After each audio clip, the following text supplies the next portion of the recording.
When we bought our new home, it felt like a dream come true. It was a modest yet charming single-story house on the outskirts of town, with enough space for my wife Mia, our 5-year-old son Liam, and me. Life had been good to us recently, and this house was supposed to be the symbol of our fresh start, a place where we could make memories as a family. But I never imagined that dream would turn into a nightmare. It started with a favor, the kind of favor you agreed to reluctantly, knowing it doesn't sit well with you but feeling you have no choice. A friend of a friend, Mark, needed a place to stay for a week due to some personal issues. He was supposedly dealing with a sudden eviction and couldn't find a place on such short notice. Mia and I discussed it at length. We weren't comfortable having a stranger in the house, but the man came with a strong recommendation. He's a good guy, they assured us. He just needs a bit of help. Against my better judgment, we agreed.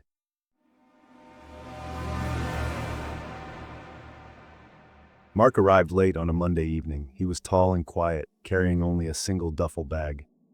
His face was polite but impassive. I chalked it up to nervousness and tried to push away the unease that crept into my gut. After all, we had promised to help. The first night was uneventful, or so I thought. Mark kept mostly to himself, ate dinner in silence, and went straight to the guest room. We tried to settle into our own routine, even though I couldn't shake the feeling that our house no longer felt entirely ours. It wasn't until around 2 a.m. that I was thirsty and went to the kitchen for a glass of water. On my way back, I caught movement outside the hallway window. Curious, I peeked out. Mark was standing there, just outside our bedroom door, his hand on the doorknob. I froze. My pulse quickened as I watched him. He was trying to open the door, gently turning the knob as if testing it. I backed away, unsure of what to do. Before I could react further, he seemed to hesitate, then turned and walked back to his room. The next morning I said nothing to Mia. I didn't want to scare her unnecessarily. Mark was quiet as usual at breakfast, making polite small talk about the weather, and then leaving abruptly without saying where he was going. It was strange, but I told myself it was just a coincidence. Maybe he had heard a noise and was checking to see if we were okay. That day, I tried to focus on normal life. We played with Liam in the backyard, cooked lunch together, and even went for a walk in the nearby park. It felt good to be out of the house, away from the unsettling vibe that Mark's presence had created. By the time the sun began to set, I almost convinced myself that I was overreacting. But then Mark came home. He slipped through the front door without a word, his face unreadable, and disappeared into the guest room. Mia noticed it too and glanced at me, her brow furrowed. He seems off, she whispered. I nodded but didn't elaborate. That night I couldn't sleep. I locked our bedroom door carefully and sat awake, listening to every creak and groan the house made. Mia and Liam were sound asleep, but I couldn't shake the memory of Mark standing outside our door the previous night. At exactly 2:17 a.m., I heard footsteps. Slow, deliberate footsteps. I held my breath, my heart pounding as I crept toward the door. Through the crack between the frame and the door, I saw a shadow, Mark. But this time, he wasn't alone. Behind him were 2 other men, both holding knives that gleamed faintly in the dim light. They whispered among themselves, their voices low and menacing. My stomach dropped. This wasn't just strange behavior, this was dangerous. I panicked, but forced myself to stay calm. I quietly stepped back, grabbed my phone, and called the police. My hands shook as I whispered into the phone, explaining the situation as quickly and clearly as I could. The dispatcher assured me that officers were on their way, but it felt like an eternity. Mark and the 2 men continued their hushed conversation outside the door. I couldn't make out their words, but their intent was clear. Suddenly, I heard the faintest sound of tires on the gravel driveway. The police were here. As the officers approached the house, I saw Mark glance toward the window. His eyes widened in panic, and he barked something to his companions. They bolted. Mark ran through the back door while the others scattered in different directions. The police stormed in moments later, weapons drawn. I opened the door, trembling but relieved to see them. Mia and Liam had woken up by then, and I held them close as I explained what had happened. Though the police managed to apprehend one of the accomplices that night, Mark himself got away. The officers found his duffel bag in the guest room. Inside were ropes, duct tape, and what looked like a detailed map of our house. I couldn't believe how close we had come to danger. We never saw Mark again, but for weeks afterward, I couldn't sleep without double-checking every lock in the house. The sense of safety we had hoped to build in our new home was shattered, replaced by an uneasy vigilance. Even now, when I think back to those nights, I wonder what might have happened if I hadn't stayed awake, if I hadn't trusted my instincts. One thing is certain: I'll never let a stranger into our home again. Before moving to the next scary story, if these house for rent scary stories sent you chills, don't forget to hit that like button and subscribe for more bone-chilling tales. There's plenty more where that came from. Imagine being caught in one of these eerie situations. What would you do? Drop your thoughts in the comments. I'm curious to hear how you'd handle the fear. Got a friend who thrives on scary stories? Share this video with them, but maybe let them know they might want to keep the lights on.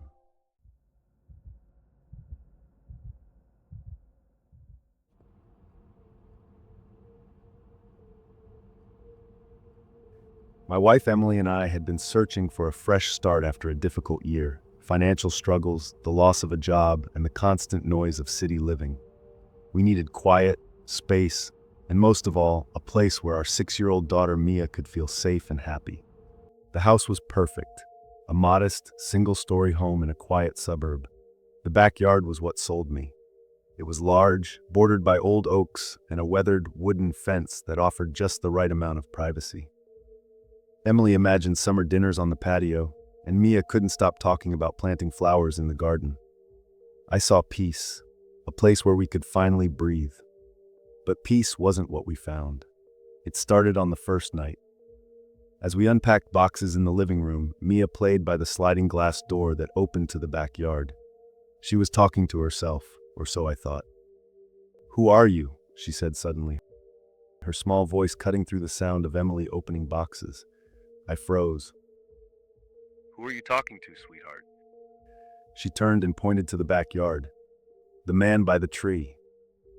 I walked to the glass door, heart thudding. The yard was empty, bathed in the fading glow of dusk. "There's no one there, Mia," I said, trying to keep my voice light. "Maybe you saw a shadow." She frowned but didn't argue. Emily smiled at me, mouthing, "Imagination," and I nodded, pretending to believe it. But I didn't sleep well that night. The next evening was quiet, almost unnervingly so. I was grilling burgers in the backyard while Emily set the table on the patio. Mia played near the garden with her toy train, her giggles occasionally breaking the stillness. That's when I saw him. A figure stood at the edge of the yard, just beyond the fence, partially hidden by the trees. He wasn't moving, just standing there, watching. "Emily," I called, keeping my eyes on the figure.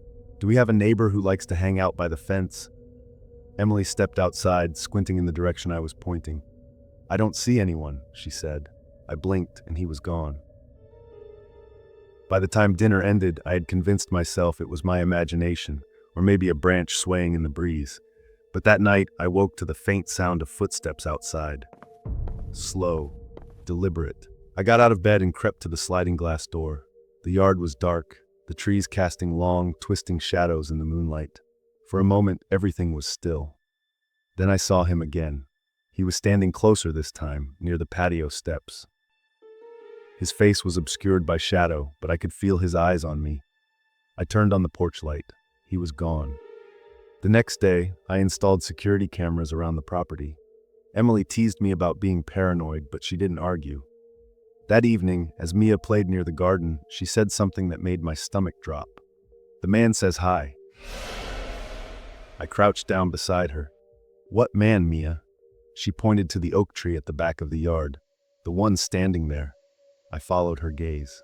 Nothing. That night, I watched the security feed until my eyes burned. At exactly 3:12 a.m., the screen flickered. When the image cleared, the man was there. standing outside the kitchen window. I ran downstairs, flashlight in hand, but when I reached the door, the yard was empty. By the third night, I was unraveling. I couldn't focus on work, and Emily was on edge, though she tried to hide it for Mia's sake. After dinner, I decided enough was enough. I grabbed my flashlight and stepped into the backyard. Who are you? I called into the darkness. What do you want? For a moment, there was only silence. Then, from the shadows near the oak tree, the man stepped forward. He was tall and thin, his skin pale and waxy like he hadn't seen sunlight in years. His clothes were outdated, worn trousers and a button-up shirt that looked like they belonged to another era. "This is my home," he said, his voice low and hollow. This house belongs to my family now. I replied, though my voice wavered. "You need to leave." He stared at me for a long moment, unblinking. Then he took a step back into the shadows and vanished. The next morning, Emily and I went to the local records office. We needed answers. The house had belonged to a man named Richard Hayes, who disappeared in 1957. Neighbors reported seeing him digging in the backyard late at night, but when the police investigated, they found nothing. No body, no signs of foul play. He had simply vanished. The garden, as it turned out, had been an overgrown vegetable patch. Rumors swirled that Hayes had buried something or someone beneath it. That evening, I returned to the backyard alone. I stood by the oak tree, flashlight in hand, and called out, Richard, if you're here, show yourself. The air grew cold and the shadows seemed to shift.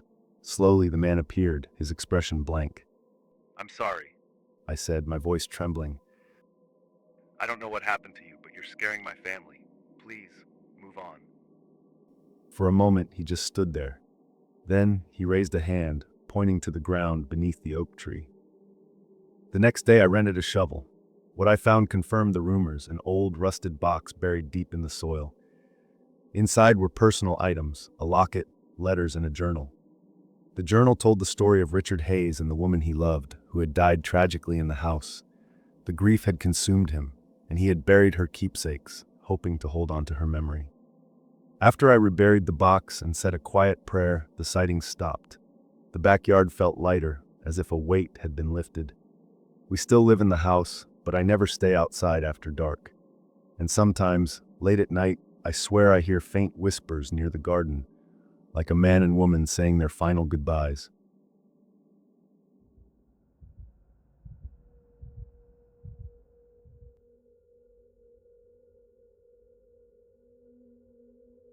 Moving to a new house had never been on my radar, but life has a funny way of throwing curveballs.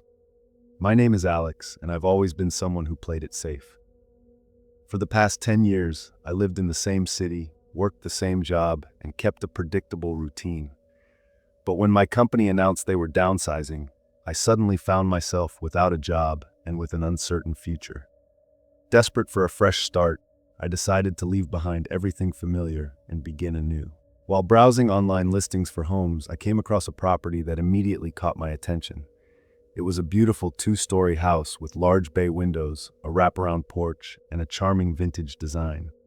The pictures showed a spacious interior with polished wooden floors, a grand staircase, and even a cozy fireplace in the living room.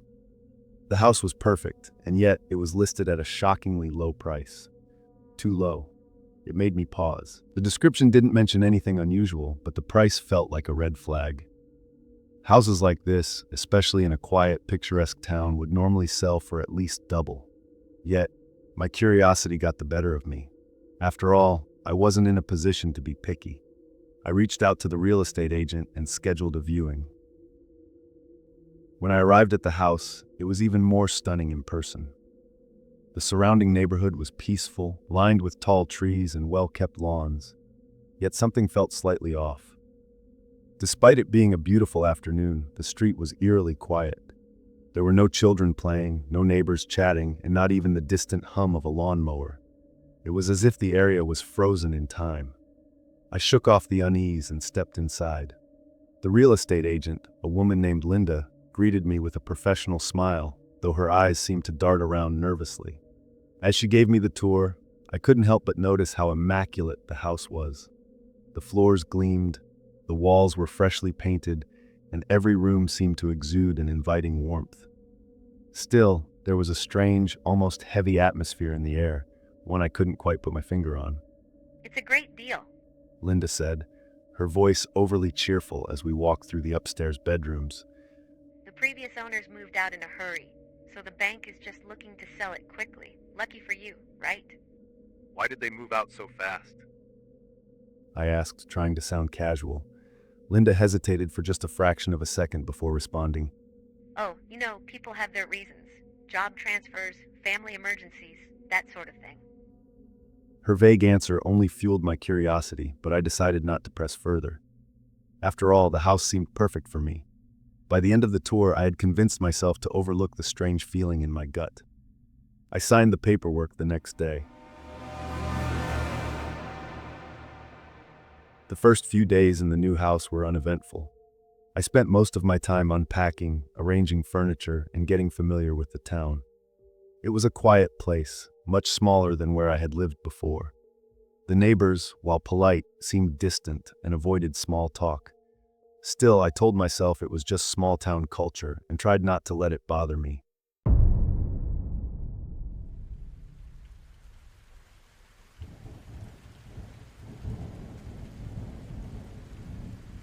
One night, about a week after I moved in, I was sitting in the living room, flipping through channels on the TV. The sound of rain tapping against the windows added a cozy backdrop to the evening. I almost felt at peace. Almost. That's when I heard it, a faint sound coming from upstairs. It was subtle at first, like the creak of a floorboard. I froze, my heart pounding in my chest. Telling myself it was just the house settling, I forced myself to relax and focused back on the TV. But then it happened again, louder this time. It wasn't just a random creak. It was deliberate, like someone walking. I muted the TV and strained to listen. The sound of slow, measured footsteps echoed from above. My mind raced through the possibilities. Could it be an animal? An open window letting in the wind? Or worse, could someone have broken in? Grabbing a flashlight from the kitchen drawer, I cautiously made my way upstairs. Each step felt agonizingly slow as the old wooden staircase groaned beneath my weight. The hallway was dark, save for the faint glow of moonlight streaming through the windows. I checked every room, shining the flashlight into corners and closets, but everything was exactly as I had left it. Just as I was about to head back downstairs, I noticed something strange. One of the bedroom doors, which I had closed earlier that day, was now slightly ajar.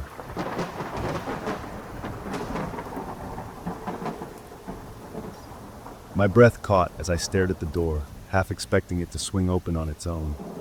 Summoning my courage, I pushed it open and stepped inside. The room was empty, but the air felt cold, much colder than the rest of the house. I didn't sleep much that night. Every creak and groan of the house sent my imagination into overdrive.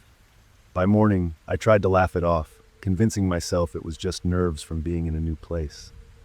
But deep down, I knew something wasn't right. Over the next few days, the strange occurrences continued.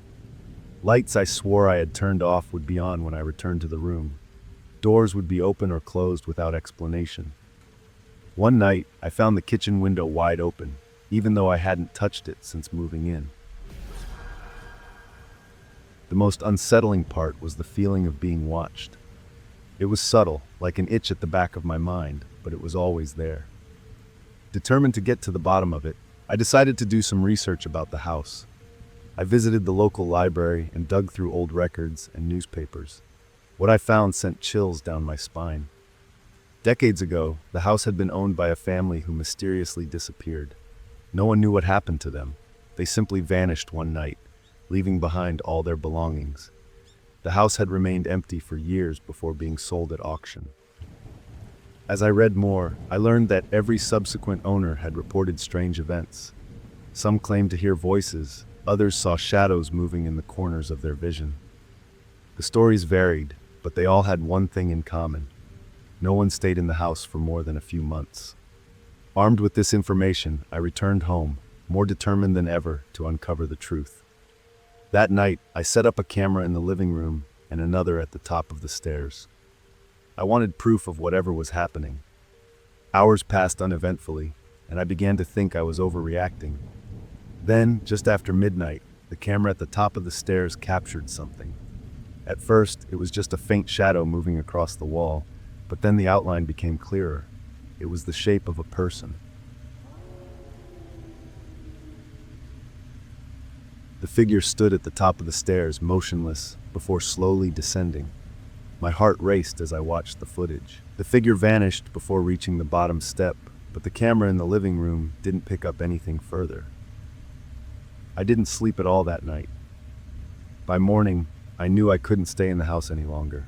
I packed a bag and left, vowing to contact the real estate agent and demand an explanation. But before I could make the call, I received a text from Linda. It simply read, "Have you been hearing things?" I never responded. Instead, I drove out of town and never looked back. To this day, I don't know what I encountered in that house, but one thing is certain: some deals are too good to be true. Thanks for tuning in. I'll catch you in the next scary stories.